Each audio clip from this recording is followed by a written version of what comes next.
My cabin looked like a crime scene. After 3 years away, 3 years of caring for my mother with Alzheimer's, I finally drove back to the Colorado place where I'd scattered my wife's ashes. But what I found nearly dropped me to my knees. Bright red. No trespassing signs nailed to the gate, plastered on the fence, taped to my mailbox and trees.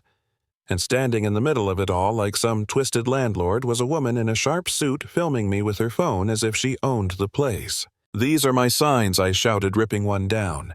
My voice echoed off the trees more fury than sense. She didn't even flinch.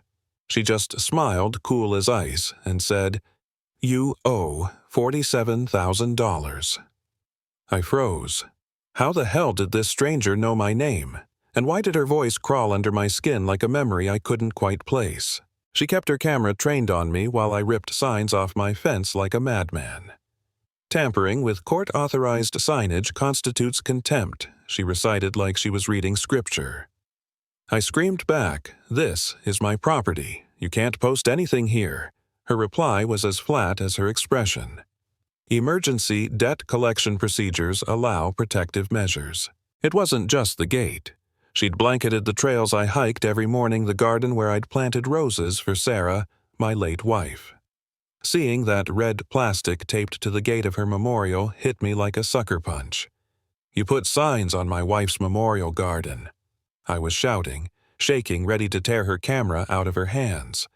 And she looked me dead in the eyes and said sentimental designations don't override legal proceedings. The coldness in her voice made me want to break something. Thank God my neighbor Wilson stormed over just then, phone out, recording everything. He yelled, "She's been here since dawn, posting this crap." Behind him, a couple of kids stopped playing, their faces caught between shock and curiosity. Wilson went live, and within minutes, people across town were watching me lose my mind on my own property. And this woman, she called herself Susan, never broke character. Every question, every accusation, she had some polished legal phrase ready.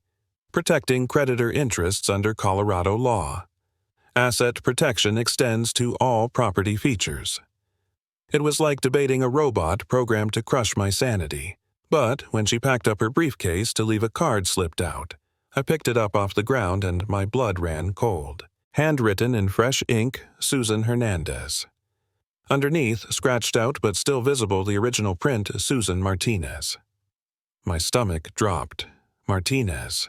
No, it couldn't be. But the name burned in my head. 20 years earlier, before Sarah, before this cabin, I'd been engaged to a woman named Susana Martinez. That night, I tore through old college boxes, yearbooks, photos, anything to prove I was wrong. But there it was. Future Lawyers Club, University of Colorado. Susan Martinez engaged to Gary Parker.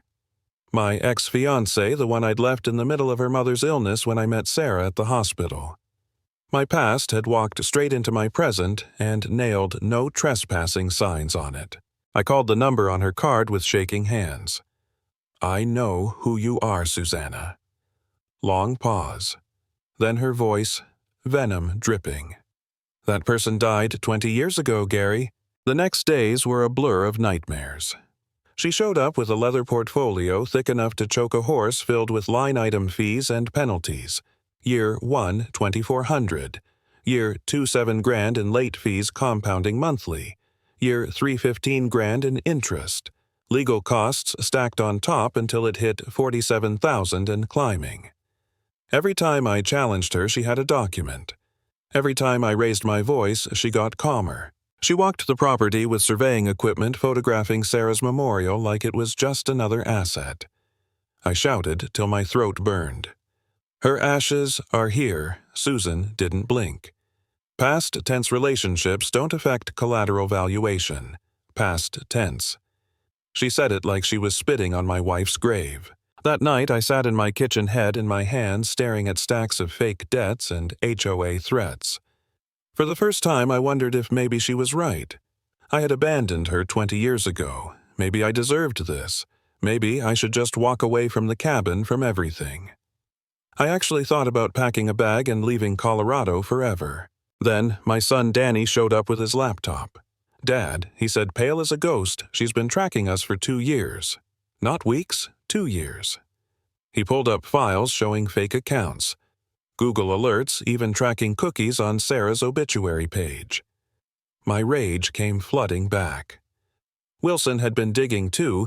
Turns out Susan had pulled the same stunts on other men, ex-husbands, boyfriends, clients. She'd weaponized the law as a tool for revenge. I wasn't crazy.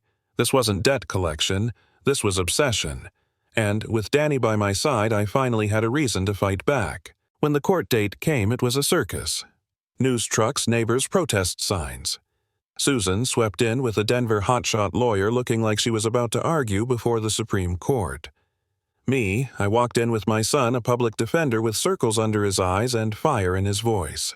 Her lawyer painted me as a deadbeat. Defendant abandoned community obligations, ignored maintenance, chose personal interests over legal responsibilities. The man actually made caring for my dying mother sound like a crime. When it was my turn, I stood up trembling, barely able to speak. Your Honor, I said, I gave my wife everything. Every dollar, every day. I would have mortgaged the moon if it meant one more day with Sarah. This woman is punishing me for loving my wife more than I loved her 20 years ago. You could hear people crying in the gallery. But the real turn came when Danny started his cross-examination. Calm, precise, he laid out her timeline like building a bomb. Miss Hernandez. When did you first contact my father? She answered. 3 days after Sarah Parker's death certificate was filed. Danny pounced. And when did you begin researching his property records? She hesitated. Months earlier. The mask started to crack. Danny kept going. How many former partners have you pursued through the courts? She snapped back. That's irrelevant, but the pattern was out in the open. 7 men, all exes, all destroyed through frivolous lawsuits and inflated fees. And then she lost it. On live stream in front of thousands, she exploded. I don't care about other men. Gary was mine first. Sarah was a predator who stole my life. I've spent 20 years preparing for this moment, and I will not be denied. The courtroom erupted. The judge slammed his gavel for order, but it was too late.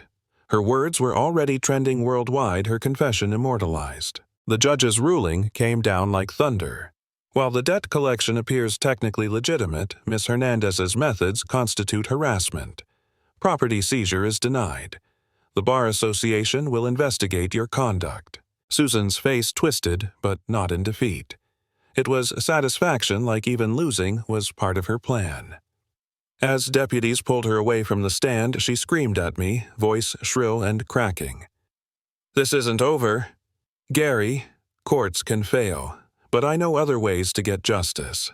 And that's where it ended. The moment the gavel fell, the mask slipped and the whole world saw her obsession laid bare. Love wants the other person to be happy even if it doesn't include you.